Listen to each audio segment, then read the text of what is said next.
कहानी की शुरुआत में हमें एक सिटी को दिखाया जाता है जहाँ पर बहुत ही तेज बारिश हो रही होती है। उनके बाद हम जिंजो को देखते हैं, ये यहाँ पर कुछ खाने के लिए आई है, साथ ही पहले से ही परी यहाँ पर बैठी थी। उनके बाद हम दानव को देखते हैं, ये जियान से मिलने के लिए यहाँ पर आया है। तो ये सिपाही कहने लगता है कि वो बहुत ही बिजी है, वो आपसे नहीं मिल सकते। यानी ये आदमी जो है मना करने लगता है दानव को। तो दानव कहता है कि मैं कोई इंसान नहीं हूँ, मेरा नाम फेन्यू है और मैं एक दानव हूँ। तो ये बात सुनकर के ये काफी ज्यादा डर जाता है और यहाँ से भागते हुए जिन को बताने के लिए जाने लगता है। उनके बाद हम इन दोनों को देखते हैं, तभी जो है जिंजो ने जिस खाना का ऑर्डर दिया था वो आ जाता है और जिंजो को जो है परी एक दानव की तरह लग रही थी देखने में। सच में ये दानव है, इनका पता लगाने के लिए ये जो है कुछ सवाल इनसे पूछने लगती है। तो सबसे पहले ये शीशी को उठाती है और परी से कहने लगती है कि मुझे पढ़ने के लिए नहीं आती है, क्या तुम इसे पढ़ के बता सकती हो कि इसमें चीनी है या नमक। तो उसे पढ़ने के लिए ये अपने नकाब को हटा देती है और जिंजो ने जानबूझ करके ही ये सवाल पूछा ताकि वो अपना मार्क्स हटाए और मैं उसे देख सकूं। तो परी पढ़ के बताती है कि इसमें नमक है। उनके बाद स्टिक उठाकर उसे देने लगती है। तो जिंजो को पूरी तरीके से लगने लगती है कि ये दानव है, जिस कारण ये जो है परी को पकड़ने की कोशिश करने लगती है और पकड़ते पकड़ते इन दोनों में लड़ाई हो जाती है और काफी देर तक ये दोनों आपस में लड़ता ही रहता है। तो काफी ज्यादा दिक्कतों का सामना करने के बाद जिंजो उसे पकड़ ही लेती है। तो परी कहने लगती है कि आपको तो पढ़ने के लिए आता है ना, फिर आपने मुझसे क्यों पढ़वाया। और ये बोल ही रही होती है, तभी जिंजो इनके ऊपर पाउडर फेंक देती है। तो परी पूछने लगती है कि ये क्या है। तो ये बताती है कि दानव को पकड़ने वाला एक पाउडर है, जिससे वो थोड़ी देर के लिए शांत हो जाता है। तो इतना सुनने के बाद परी वहीं पर बेहोश हो जाती है और इधर जैसे ही दानव जियान के घर के अंदर में आता है, तभी जियान इनके ऊपर हमला कर देता है। लेकिन फिर भी जियान इनका कुछ भी नहीं बिगाड़ पाता है, क्योंकि पहले से ये पूरी तैयारी के साथ यहाँ पर आया है। तो ये दोनों काफी देर तक आपस में फाइट करता ही रहता है, क्योंकि ना तो ये पीछे हट रहा था ना ही तो वो। तो 1 घंटा लड़ने के बाद जियान दानव को अपने कंट्रोल में ले लेता है। तो कंट्रोल में लेने के बाद ये उनका बुराई करने लगता है कि तुम बहुत ही बुरे इंसान हो, लोगों को नुकसान पहुंचाते हो, तुम एक बंदर हो। यानी ऐसे कई बातें थे जो उनको कहने लगता है। और इधर परी को पकड़कर जिंजो लेकर के जा रही होती है, तभी परी पूछने लगती है कि आप मुझे बता सकते हो कि आप कौन सा काम करते हो। तो जिंजो बताने लगती है कि मैं दानव को पकड़ता हूँ, दानव को पकड़ने में मुझे बहुत ही ज्यादा मजा आता है और मैं तुरंत ही दानव को पकड़ लेता हूँ, इसलिए तुम कह सकती हो कि मैं दानव को पकड़ने वाला काम करता हूँ। तो परी कहती है क्या आपको दानव से डर नहीं लगती। तो इस पर जिंजो एक प्यारा सा जवाब देती है, कहती है कि तुम एक छोटी सी खरगोश और तुम्हें झूठ बोलने में बहुत ही मजा आता है, लेकिन मैं जिंजो हूँ इसीलिए मुझे किसी भी चीज से डर नहीं लगती, क्योंकि मैं तुमसे बहुत ही बड़ी हूँ। तो परी मजाक करने लगती है और कहती है कि तुम सच कह रही हो कि तुम्हें डर नहीं लगता, लेकिन आप तो एक छोटी सी बच्ची और आपको तो कोई भी नहीं जानता होगा, फिर आपका दाना पकड़ने में कौन मदद करता है, या कभी आपने दाना पकड़ा ही नहीं है। तो जिंजो को थोड़ी सी गुस्सा आ जाती है और कहने लगती है कि चुपचाप मेरे साथ चलो खरगोश। तो परी चुप नहीं रहती और फिर से पूछने लगती है कि आप मुझे जानते हो। तो इस पर जिंजो रिप्लाई करती है कि हाँ मैं जानती हूँ, तुम झूठ बोलने वाली एक लड़की हो। उनके बाद इनके कारनामों के बारे में बताने लगता है, यानी इन्होंने जितने भी लोगों को धोखा दिया है उन्हीं सब बातों को जो है परी को याद दिलाती है कि तुमने ये काम किया है। क्योंकि परी ने इनसे पूछा था कि तुम मुझे जानते हो, इसलिए जिंजो उनके कारनामों के बारे में बता रही है ताकि उनको पता हो जाए कि जिंजो जो है मुझे अच्छी तरीके से जानती है। और हमें जो है पीछे का सीन दिखाया जाता है, यानी इन्होंने जितने लोगों को चूना लगाया था उन सारे लोगों को मत दिखाया जाता है, क्योंकि ये अपने फेस को इस तरीके से क्यूट बनाती थी कि सामने वाले को लगता ही नहीं था कि वो झूठ बोल रहा है। और इसी कारण से जो है सारे लोग इनके बातों में और झांसे में आ जाते थे। तो परी कहने लगती है कि आप जितना मेरे बारे में बुरा सोच रहे हो ना, मैं उतना बुरा भी नहीं हूँ, और मैं कसम खाता हूँ कि अगर मैंने किसी भी इंसान को धोखा या कुछ भी उनके साथ बुरा किया होगा तो मेरे ऊपर बिजली गिर जाए। और परी को अच्छी तरीके से मालूम होती है कि यहाँ पर बिजली नहीं गिरेगी, इसीलिए इन्होंने यही वाला कसम खाया। तो जिंजो फिर छाता को नीचे करने लगती है समेटने के लिए। तो परी कहने लगती है बारिश तो बहुत ही तेज हो रही है, फिर आपने छाता को क्यों नीचे कर लिया। तो जिंजो कहती है कि पता नहीं तुम कौन सी आंख से देख रही हो, बारिश तो खत्म हो गया है, फिर तुम क्यों ऐसा बोल रही हो कि बारिश बहुत ही तेज हो रही है। ये बोलने के बाद परी को यहाँ से लेकर के जाने लगती है। तभी जाते जाते परी कहने लगती है कि मैंने कोई भी गलत काम नहीं किया है, फिर आप मुझे पकड़कर क्यों लेके जा रही हो। तो जिंजो कहती है कि आपने तो इतना बड़ा कांड कर दिया है, फिर भी पूछ रही हो कि मैंने क्या किया है। तभी परी देखती है कि कुछ लोग सामने से आ रहे होते हैं और उन लोगों को देखकर ये काफी ज्यादा घबरा जाती है, जिन पर जिंजो पूछने लगती है कि आखिर तुमने ऐसा क्या देख लिया। तो हम देखते हैं कि यहाँ पर कुछ अधिकारी और आ जाते हैं, यानी ये वो लोग हैं जो जिंजो से पोस्ट में बड़ा है। तो यहाँ पर आने के बाद सीधा वो लोग कहने लगता है कि उस लड़की को मेरे हवाले कर दो। तो जिंजो साफ मना कर देती है और कहने लगती है कि ये कोई बुरी दानव नहीं है, सिर्फ ये दूसरों को चूना लगाती है, इसीलिए मैं किसी भी कीमत पर इसे मैं आपको नहीं सौंप सकती। तो ये कहने लगता है कि मुझे पता है कि तुम इनके लिए इतना हमदर्द क्यों दिखा रही हो, क्योंकि दानव के साथ तुम्हारा पुराना रिश्ता है ना, इसीलिए। तो जिंजो कहती है कि ऐसा कुछ भी नहीं है, इसीलिए तुम यहाँ से चले जाओ, मैं किसी भी कीमत पर इस लड़की को आपको नहीं दे सकती। तो ये लोग जबरदस्ती करने के लिए तैयार हो जाता है। तो परी की आगे में ये आ जाती है और कहने लगती है कि मेरे होते हुए तुम इसे कहीं लेकर नहीं जा सकते। तो ये आदमी अपने सिपाहियों से कहता है कि उसे लेकर क्या हो। तभी अचानक अचानक जिंजो को वहाँ पर कुछ हो जाती है, जिस कारण ये तुरंत ही वहीं पर ही नीचे गिर जाती है। तो परी पूछने लगती है कि आपको क्या हो गया। तो जिंजो ने जिससे जो है अपने हाथ को और उनके हाथ को बांध रखा था आपस में, उसे ये खोल देती है और कहने लगती है कि तुम यहाँ से चली जाओ। तो ये बंदा फिर तीर चलाने लगता है परी के ऊपर, लेकिन उनसे पहले जिंजो आकर के खड़ी हो जाती है। तभी एक सिपाही इनके ऊपर तलवार से हमला कर देती है और इतना ज्यादा जख्मी होने के बाद भी जिंजो पीछे नहीं हटती है। तो इनका यह हालत देखकर परी रुक जाती है, लेकिन जिंजो फिर से कहती है कि तुम यहाँ से भग जाओ, नहीं तो तुम्हारी जान चली जाएगी। तो परी ना चाहते हुए फिर भी इसे भगना पड़ जाती है, क्योंकि सबको अपनी अपनी जान प्यारी होती है। लेकिन ज्यादा दूर तक ये नहीं भग पाती है, क्योंकि उनसे पहले ये आदमी तीर चला देता है और वो तीर डायरेक्ट जा करके परी को लगती है, जिस कारण ये तुरंत ही नीचे गिर जाती है। उनके बाद जिंजो भगते हुए इनके पास आती है, तो तीर जिसने मारा तो वो लोग भी फिर यहाँ से जाने लगता है। तो परी इसी हालत में कहने लगती है कि बहन आपने मेरी बहुत ही मदद की। तो जिंजो कहने लगती है कि यहाँ पर जो कुछ भी हुआ वो सब मेरी वजह से हुआ, क्योंकि मैं ही तुम्हें पकड़ कर लेकर के जा रही थी। तो परी कुछ इस बात पर बोल पाती उनसे पहले ये दुनिया को छोड़ जाती है और जिंजो काफी ज्यादा गिल्टी फील करने लगती है। इनको लग रही होती है कि यहाँ पर जो कुछ भी हुआ वो सब मेरी वजह से ही हुआ, क्योंकि मुझे जो इसे पकड़ना नहीं चाहिए था। जब ये कह रही थी कि मेरी कोई भी गलती नहीं है, उसी समय इसे छोड़ देना चाहिए था, लेकिन मैंने इसे नहीं छोड़ा, इसीलिए आज मेरी वजह से एक मासूम की जान चली गई। तो वहाँ से जिंजो घर आ जाती है। तभी एक बंदा जिनका नाम यू है वो आकर के इनको बताता है कि यहाँ पर एक दानव आया था और जियान ने उसे काल कोठरी में बंद करके रखा है। तो उसे देखने के लिए जिंजो फिर जाने लगती है, लेकिन रास्ते में एक सिपाही इनको रोक लेता है और बताता है कि जियान ने वहाँ पर किसी को भी जाने की अनुमति देने से मुझे साफ मना किया है। और इधर हम देखते हैं कि बहुत ही इजी तरीके से दानव काल कोठरी से बाहर निकल रहा होता है और इनके सामने जो भी आ रहा है तो वो ऑटोमेटिक जो है साइड हो जाता है। कुछ लोग तो इनके साथ ही चलने लगता है, यानी इनके पास वो शक्ति है जिसे लोगों को कंट्रोल कर सकता है। और जियान भी साइड में खड़ा होकर के देख रहा होता है, क्योंकि इन्होंने जो है ना उसे भी अपने कंट्रोल में ले लिया है। तो इनके बगल में जितने भी सिपाही होते हैं वो सारा जो है वहाँ पर बेहोश हो जाता है। तो जिंजो पीछे की बात को याद करने लगती है, यानी इसे एहसास होने लगती है कि मैं इनसे पहले भी मिल चुकी हूँ, इनसे मेरा कोई पुराना रिश्ता है। तो जब फ्लैशबैक से वापस आती है तो ये गिरने लगती है, लेकिन दानव इसे गिरने के लिए नहीं देता, क्योंकि गिरने से पहले ये पकड़ लेता है। तो जिंजो आंखों में आंखें डाल करके देखने लगती है उनको। तो दानव पूछने लगता है कि तुम मुझे इस तरीके से क्यों देख रही हो, क्या तुम्हें डर नहीं लगता। तो जिंजो कहने लगती है कि मुझे तुमसे आखिर क्यों डर लगेगा, आखिर तुम्हारे अंदर में क्या खास है। तो दानव कहता है कि मुझसे तो सारे लोग डरते, अब पता नहीं तुम क्यों नहीं डर रही हो, और मुझे भी ऐसा फील हो रहा है कि मैं तुमसे पहले भी मिल चुका हूँ, लेकिन याद नहीं आ रहा है कि हम पहले कहाँ मिले थे। तभी इतने में जियान भी यहाँ पर पहुंच जाता है और कहने लगता है कि जिंजो को छोड़ दो, लेकिन ये देखता है कि यहाँ पर तो कुछ अलग ही सीन चल रहा है। जिंजो ने अपने बातों में दानव को फंसा लिया था, क्योंकि लड़की के पास ज्यादा दिमाग होता है ना, इसीलिए कोई भी लड़का फिसल जाता है, जैसे कि ये फिसल गया। तो दानव कहने लगता है कि मुझे बड़े बड़े तलवार नहीं रोक पाए, फिर ये एक छोटा सा खंजर कैसे रोक पाएगा। तो जो खंजर से इनके ऊपर हमला करती है तो इनका दिमाग वहाँ पर घूमने लगता है और थोड़ी देर के बाद ही ये नीचे भी गिर जाता है। तो नीचे गिरने के बाद जो कहने लगती है कि मैंने इसे पाउडर देकर के बेहोश किया, इसे जल्दी काल कोठरी में बंद कर दो, क्योंकि ये पाउडर इनको ज्यादा देर तक के लिए बेहोश नहीं रख पाएगा। तो जियान कहने लगता है कि इसे हम काल कोठरी में बंद नहीं कर सकते, क्योंकि ये वहाँ से इजीली बाहर निकल जाता है। तो जो कहती है फिर तो हमारे पास एक ही रास्ता है कि इसे जो है हम जान से ही मार देते हैं। तो दानव इतना जैसे ही सुनता है तो ये तुरंत ही उठ करके खड़ा हो जाता है और कहने लगता है कि मुझे खंजर से मत मारो, मैं खुद ही चल करके काल कोठरी में चला जाता हूँ। और यह बोल करके फिर ये यहाँ से जाने लगता है काल कोठरी की तरफ। और यहाँ पर इतना ज्यादा सिपाही होने के बावजूद दानव को कोई भी कंट्रोल नहीं कर पाया था, क्योंकि आसानी से काल कोठरी से ये बाहर निकल गया था। यहाँ तक कि जियान भी जो है इसे कंट्रोल नहीं कर पाया था, लेकिन एक लड़की ने इसे अपने कंट्रोल में ले लिया। तो नेक्स्ट सीन में हम देखते हैं कि जो अपने घाव पर दवाई लगा रही होती है, साथ ही यू भी इनके साथ ही होता है इनका मदद करने के लिए। उनके बाद हम दानव को देखते हैं ये काल कोठरी में होता है, तभी इनके पास जियान भी आ रहा होता है, लेकिन इनके चेहरे पे कुछ अलग सी कसस होती है, ना जाने इन्होंने अपने दिल में क्या सोच रखा है। तो इनके पास आने के बाद ये तलवार के बारे में जिक्र करने लगते हैं कि एक ऐसी तलवार है जिससे पूरी दुनिया को जीत सकेंगे। वह तलवार जियान के पास है, लेकिन समस्या सबसे बड़ी ये है कि इसे जो है चलाना नहीं आता। इसीलिए दानव कहने लगता है कि मेरा एक काम करोगे तो मैं तुम्हें तलवार चलाने के लिए सिखा दूंगा, जिससे तुम पूरी दुनिया को जीत सकोगे। लेकिन जियान काफी घबरा जाता है, क्योंकि इनके दिमाग में तरह तरह की बातें चलने लगता है कि आखिर वो मुझसे कौन सा काम करवाना चाहता है। लेकिन ये पीछे नहीं हटता और अपने दिल को मजबूत करके कहता है कि हाँ मैं करूंगा जो भी काम आपका है। तो दानव भी कहने लगता है कि सोच लो सही से, यह ना कि अभी बोल दूं हाँ और बाद में पीछे हट जाओ। और कहता है कि अगर मेरे वादे के मुताबिक तुमने मेरे शर्तों को मान लिया तो मैं फिर तुम्हें तलवार चलाने के लिए सिखा दूंगा। लेकिन जियान को एक डर सा सता रहा होता है कि आखिर वो मुझसे कौन सा काम करवाना चाहेगा जो इतना कुछ बोल रहा है। इतना ज्यादा सोचने के बाद ये तैयार हो जाता है और कहने लगता है कि तुम जो भी कहोगे करने के लिए मैं वो करने के लिए तैयार हूँ। तो दानव कहने लगता है कि ज्यादा कुछ नहीं, बस मैं ये चाहता हूँ कि तलवार सीखने के बाद तुम मुझे मार दो। ये सुनने के बाद जियान के पैरों तले जमीन खिसक जाती है, है क्योंकि यहाँ पर जान लेने की बात होने लगी थी, जिस कारण ये पूछने लगता है कि आखिर तुम क्यों मरना चाहते हो, ऐसी कौन सी चीज है जो तुम्हें मरने के लिए मजबूर कर रहा है। तो दानव इस सवाल का जवाब नहीं देता, बल्कि ये कहने लगता है कि मैं मरना चाहता हूँ, लेकिन मुझे तुम्हारे हाथों से ही मरना है। ये सुनने के बाद ये थोड़ा सा सोच में पड़ जाता है, क्योंकि मरने के तो हजार भी तरीके होते हैं, लेकिन फिर भी ये इनके हाथों से क्यों मरना चाहता है। इस बात को जानने के लिए उनसे कई और सारे सवाल पूछने लगता है। तो ये कहता है कि तुम्हें पता है लोग मुझे बुरा दानव क्यों मानते हैं। तो जियान कहता है कि तुम्हें लोग इसलिए बुरा मानते हैं क्योंकि तुम हमेशा बुरा काम करते हो, लोगों को सताते हो। तो दानव कहता है कि इसीलिए तो मैं मरना चाहता हूँ और मेरा मरने के बाद मेरा पुनर्जन्म होगा, यानी इनके पुनर्जन्म के पीछे भी कुछ अजीब सा कहानी होने वाली है, वो हमें आगे ही जानने को मिलेगा। तो जियान इसे मारने के लिए मान जाता है और कसम खाने लगता है कि जैसे मैं तलवार का इस्तेमाल करने के लिए सीख जाऊंगा तो मैं वादे के मुताबिक मैं इसे मार डालूंगा। उनके बाद हम जौ को देखते हैं, ये थोड़ी सी परेशान होती है और जिस जगह पे ये दानव को रखा था उसी जगह पे ये जा रही होती है उससे मिलने के लिए। लेकिन यहाँ पर आने के बाद यहाँ का नजारा कुछ अलग ही होता है, क्योंकि दानव जो है उल्टा सर लेटा हुआ था। तो उनको इस तरीके से सोते देखकर जौ को काफी सारा डाउट होने लगता है, जिस कारण सिपाहियों से पूछने लगता है कि ये इस तरीके से क्यों लेटा है। तो सिपाही कहता है कि आपसे पहले यहाँ पर जियान आया था और उनके जाने के बाद ही वो इसी तरीके से लेटा हुआ है। तो ये बात जानने के बाद इनके दिमाग में तरह तरह की बातें चलने लगती है, आखिर ये क्या हुआ। और उनको इस हालत में देखकर ये जो है उनके पास जाने लगता है और यहाँ पर आने के बाद बड़े ही प्यार से उसे उठाने की कोशिश करती है, लेकिन दानव जो है ना जानबूझ करके उठता नहीं। तो जौ फिर जो है तलवार से इनको मारने के लिए करती है, तो दानव तुरंत ही वहाँ पर उठ जाता है और कहने लगता है मैं तो ऐसे ही लेटा हुआ था, आप तो परेशान हो गई कि आप मेरे बारे में इतना सोचती हो। तो जौ को लगने लगती है कि ये मुझे मस्का मार रही है, जिस कारण ये सच में जो है इसे तलवार मार देती है। तो दानव कहने लगता है कि मैं तो पहले ही उठ चुका हूँ, फिर भी आपने मुझे तलवार क्यों मारा। तो जौ कहती है कि मैं तुम्हें धीरे धीरे करके कमजोर करना चाहती हूँ, अगर ऐसा नहीं करूंगी तुम्हारा कोई भरोसा नहीं, तुम मेरे ऊपर कब हमला कर दो। तो ये कहता है कि इंसान और दानव को इतना ज्यादा नहीं मिलना चाहिए, तो क्या मैं जान सकता हूँ कि तुम मुझसे यहाँ पर मिलने के लिए क्यों आई हो। तो जौ कहती है कि मैं तो तुम्हें यहाँ पर ये गिफ्ट देने के लिए आई थी। तो दानव कहने लगता है कि चलो अच्छा है, कोई तो मुझे अपना मानता है। तो कहता है कि आपने तो मुझे गिफ्ट दे दिया, इनके बदले में मैं आपको क्या दूं। तो जौ कहती है कि मुझे आपसे कुछ नहीं लेना, बस मैं ये जानना चाहती हूँ कि जियान यहाँ पर तुमसे मिलने के लिए क्यों आया था। तो दानव कहता है कि तुम उनके बारे में इतना क्यों सोचती रहती हो, वो एक साधारण सा इंसान है, तुम्हें उनके बारे में इतना नहीं सोचना चाहिए। तो जौ कहती है कि वो कोई साधारण इंसान नहीं है। तो दानव जियान का फिर नाम लेने लगता है, जिस कारण जियान को भी हिचकी आने लगती है और इसे समझ में नहीं आ रहा होता है कि आखिर इस टाइम में मुझे कौन इतना ज्यादा याद कर रहा है। तो जौ कहने लगती है कि अगर तुम मुझे नहीं बताओगे तो मैं तुम्हें मार डालूंगा। तो दानव कहता है कि हमारे और जियान के बीच में जो भी बातें हुआ है वो मैं आपको नहीं बता सकता, प्लीज आप मेरे बात को समझो। तो जौ कहती है कि मुझे ऐसा क्यों लगती है कि मैं पहले भी आपसे मिल चुकी हूँ, तो क्या आप मुझे बता सकते हो कि हम पहले भी मिले हैं। तो दानव कहने लगता है कि अगर आप इस बात को जानना चाहते हो तो आप मेरे पास आकर के जान सकते हो, क्योंकि मैं तो आपके बगल में ही खड़ा हूँ ना। और यह बोल करके धीरे धीरे करके जो है उनके तरफ बढ़ने लगता है और जब काफी करीब आ जाता है तभी एक छोटा सा इनके कपार के ऊपर और इनके कान के बगल के साइड में कुछ रोशनी होता है और ये रोशनी होने के बाद इनके शरीर में कुछ अजीब तरीके की दर्द होने लगती है और इसे पता भी नहीं चल पा रही होती है कि आखिर ये क्या हो रही है। तो दानव कहता है कि तुम्हें पता है कि तुम्हारे शरीर में हलचल क्यों होने लगी है, क्योंकि लाल मोती तुम्हारे अंदर में नहीं है और यह बात जान करके तुम्हें हैरानी होगी, अगर वो लाल मोती तुम हासिल नहीं कर पाए तो तुम कमजोर होकर के मर भी सकती हो। तो चलिए जानते हैं कि आखिर ये लाल मोती क्या है। लाल मोती वो है जो इंसान को पावर प्रोवाइड करवाता है, जैसे कि रियल लाइफ में पुलिस होता है बुरे इंसान को पकड़ने के लिए, उसी तरीके से लाल मोती भी काम करता है इसके दुनिया में। यानी हम कह सकते हैं कि लाल मोती के अंदर में जो भी पावर है वो जो है इनको शक्ति प्रोवाइड करवाता है किसी भी दानव को पकड़ने में। तो दानव कहता है कि लाल मोती को ढूंढने में मैं तुम्हारा मदद कर सकता हूँ अगर तुम बोलोगी तब। तो जौ कहती है कि मुझे लाल मोती की जरूरत है और उसे ढूंढने के लिए तुम क्या लोगे। तो दानव कहता है कि मुझे भी लाल ही मोती चाहिए। तो जौ पूछने लगती है कि आप लाल मोती का क्या करोगे। तो दानव कहता है कि मुझे अपने कबीलों को बचाना है, अगर मुझे लाल मोती नहीं मिला तो मेरा कबीला पूरी तरीके से बर्बाद हो जाएगा। उनके बाद में पीछे का सीन दिखाया जाता है जहाँ पर हम देखते हैं कि एक रोशनी इनको बता रहा होता है कि तुम्हें हर हाल में लाल मोती को ढूंढना ही होगा, तभी तुम इस कबीले को बचा पाओगे, यानी अपने दानव की दुनिया को। उनके बाद में जियान का सीन दिखाया जाता है जहाँ पर हम देखते हैं कि ये अपने तलवार वगैरह को साफ कर रहा होता है और थोड़ी देर के बाद यहाँ पर एक सिपाही आता है 3 पास लेकर के।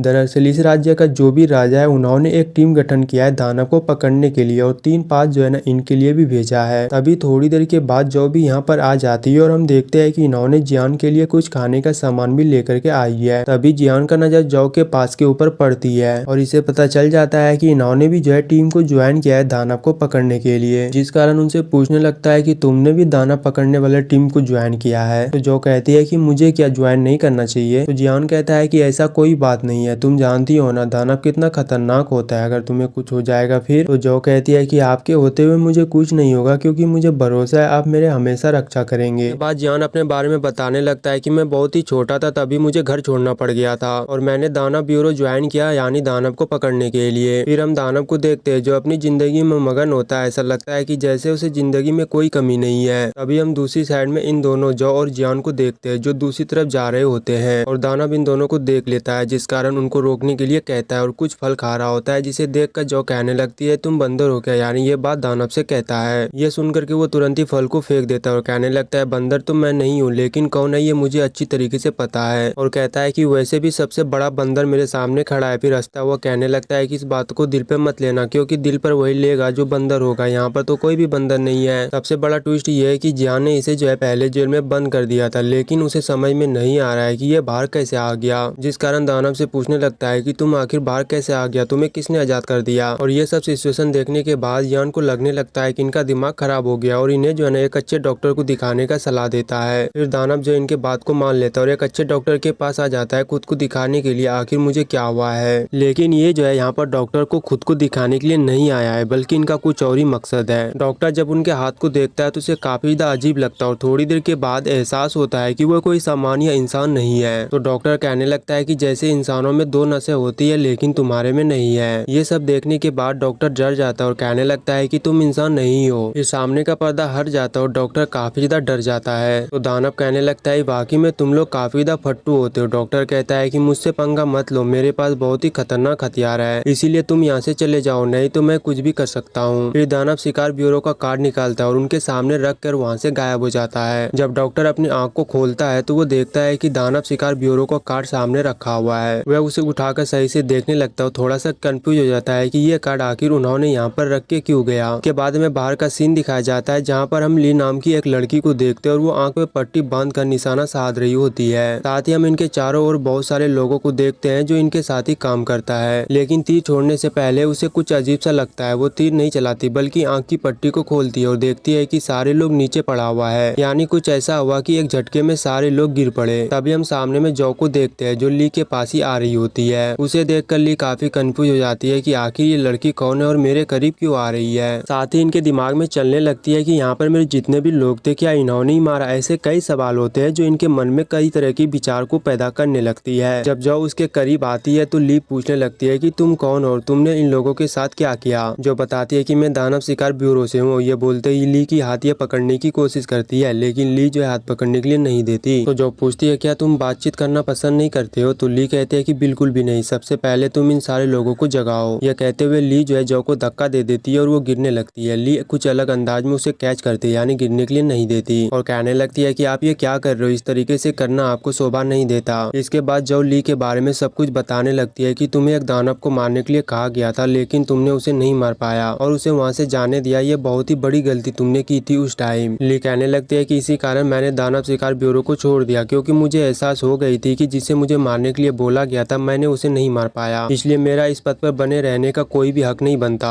जो फिर सलाह देती है कि तुम फिर से जो है ज्वाइन कर लो, मैं तुम्हारी मदद करूंगा और जो दानव तुम्हारे हाथ से निकल गया था उसे फिर से तुम पा सकती हो। इतना जैसे ही बोलता है तभी हम दानव को देखते हैं और इनका एंट्री का कुछ अलग ही अंदाज होता है। वह अपनी उंगलियों के इशारों से उन सारे मटकों को फोड़ देती है जो ली ने प्रैक्टिस करने के लिए लगाए थे। तो सारे मटके को फोड़ने के बाद इन्हीं लोगों के पास वहाँ से ये आने लगता है। तो ली कहने लगती है कि जो सामान मैं ढूंढ रही हूँ, जिसमें मैं काफी दिनों से असफल रही हूँ, क्या तुम उसे ढूंढ सकते हो, तुम्हें क्या खुद पर भरोसा है। तो दानव कहता है कि तुम एक बात भूल रही हो कि मैं इंसान नहीं हूँ, मैं एक शैतान हूँ और जो बातें मैं जानता हूँ वो इंसान कभी भी नहीं जान सकता। लेकिन ली इस पर ज्यादा ध्यान नहीं देती और वहाँ से जाने लगती है। तभी दानव कहता है कि तुम्हारे भाई के साथ जो हुआ वो मैं भी जानता हूँ। ये सुन करके ली जो है तुरंत ही वहाँ पर रुक जाती है। इसके बाद जो उसे दानव शिकार ब्यूरो का आईडी दे देती है। फिर हम एक लड़के को देखते हैं, ये वही लड़का है जो डॉक्टर था जिनके पास दानव खुद का इलाज करवाने के लिए गया था और इस लड़के को आईडी और किसी ने नहीं दिया है बल्कि दानव ने दिया है जब ये इलाज करवाने के लिए उनके पास गया था। तो ये गेट जो है नहीं खोल पा रहा होता और काफी देर से ये परेशान हो रहा है, क्योंकि काफी समय से ये बहुत ही ज्यादा कोशिश कर रहा है गेट को खोलने की। तभी हमें पता चलता है कि गेट को दानव ने बंद किया था और ये अपने इशारों से जो है गेट को खोल देता है। तो ये एक झटके में जो है अंदर से चला जाता है, यानी गिरने के लिए करता है और ये आगे आगे जा रहा होता है और उसके पीछे जो दानव भी होता है। डॉक्टर खुद से कह रहा होता है कि अंदर जाकर मैं उसे देख पाऊंगा, लेकिन ये किस बारे में बात कर रहा होता है वो हमें नहीं पता चलता। तभी दानव पूछने लगता है कि अंदर जाकर तुम किसे देखने वाले हो, क्योंकि दानव को भी समझ में नहीं आया था। जब डॉक्टर पीछे पलटता है तो कहने लगता है कि तुम मेरे पीछे क्यों चल रहे हो, और एक बात बताओ, तुम बिना आवाज किए हुए मेरे पीछे कैसे चल रहे हो? मुझे जरा से भी एहसास नहीं हुआ कि कोई मेरा पीछा कर रहा है। तो दानव कहता है कि इन सारे सवालों का जवाब तुम्हें अंदर मिलेगा, फिलहाल तुम अंदर चलो। डॉक्टर इनके पास आ जाता है और इसे पकड़कर कहने लगता है कि यहाँ पर 1000 साल पुराना दानव है जो देखने में बहुत ही खतरनाक है और उसके बड़े बड़े दांत भी है, इसलिए उनसे बच के रहना। और इसे अंदाजा भी नहीं होता कि वो दानव और कोई नहीं बल्कि वही दानव है जो अभी इनके साथ है। तो दानव कहता है कि बकवास करना बंद करो और अंदर चलो। तो डॉक्टर कहता है कि तुम मुझे अच्छे से नहीं जानते हो, मैं बहुत ही खतरनाक आदमी हूँ। जब मैं यहाँ का शिष्य था तब उस दानव ने हमला कर दिया था और सारे शिष्यों को मार डाला था और मैं ही अकेला बचा था। मैंने उनका सामना किया और आखिरकार वो दानव हार मानकर कहीं पर छुप गया। और ये सब जनी से इसलिए सुना रहा है ताकि ये खुद को बड़ा दिखा सके इनके सामने। तो बात करते करते ये जो जौ के पास पहुंच जाता है। सबसे पहले ये अपने बैग को उतारता और कहने लगता है कि मैं बच्चा हूँ इसीलिए तुम मुझे अलग नजर से देख रहे हो ना, लेकिन याद रखना छोटा पैग बड़ा धमाका होता है। तो जौ कहती है कि मैं तुम्हारी बातों को समझ रही हूँ, लेकिन तुम्हें दानव ने चुना है तो तुम्हारे अंदर कुछ तो खासियत होगा ना। तो वो कहता है कि मैं उनसे मिल सकता हूँ। तो जौ दानव को अपने पास बुलाने लगती है और बताती है कि यही तो है वो दानव जिसने तुम्हें चुना है। तो ये सुनकर वो लड़का काफी डर जाता है, क्योंकि थोड़ी देर पहले ही उसने इनके सामने बहुत ही फेंका था कि मैंने जो है उस दानव को हरा दिया, वो डर के मारे छुप गया था वगैरह वगैरह। और जब दानव इनको डराता है तो इनका हालत हो जाता है खराब और वहीं पर जो है बेहोश होने का नाटक करने लगता है। और वहाँ से हम देखते हैं कि ये सीढ़ी के थ्रू जो है नीचे की तरफ आने लगता है, क्योंकि ये अभी सिर्फ ये नाटक कर रहा है। और जब वो पूरी तरीके से जमीन पे आ जाता है तो इन दोनों को एहसास होता है कि ये सच में बेहोश नहीं हुआ है बल्कि ये नाटक कर रहा है। अब वो जमीन पर लेटते लेटते खुद को इधर उधर पलटाने लगता है और हमें ऐसा लगता है कि ये जो है मौका खोज रहा है, जैसे इनको मौका मिलेगा वैसे ही यहाँ से भाग जाएगा। लेकिन दानव उनकी चालाकी को समझ जाता है, वह धीरे से उनके पास जाता है और उसे उठाकर कसकर पकड़ लेता है और कहीं पर लेकर के जाने लगता है। डॉक्टर कई बार गिड़गिड़ाते हुए कहता है कि मुझे जाने दो, छोड़ो मुझे, मैं भागूंगा नहीं, मैं सच कह रहा हूँ। लेकिन दानव उनका एक भी नहीं सुनता। ये सब देखकर जो अंदर ही अंदर इतनी जोर से हंसती है कि खुद को रोकना मुश्किल हो जाती है। उसके चेहरे पर मुस्कान की लहर दौड़ जाती है, मगर जैसे तैसे भी करके ये खुद को संभालती है। उनके बाद में अंदर का सीन दिखाया जाता है जहाँ पर हम देखते हैं कि इनको जो है बीच में बैठा दिया और दोनों साइड में ये दोनों बैठ गई है। तो जो कहने लगती है कि तुम्हें इनसे डरने की कोई भी जरूरत नहीं है, तुम इतना ज्यादा क्यों डर रहे हो। और इससे कहती है कि इसे बस दूसरों को डराना बहुत ही अच्छा लगता है और सबसे बड़ी बात यह है कि ये बच्चों को नहीं खाता।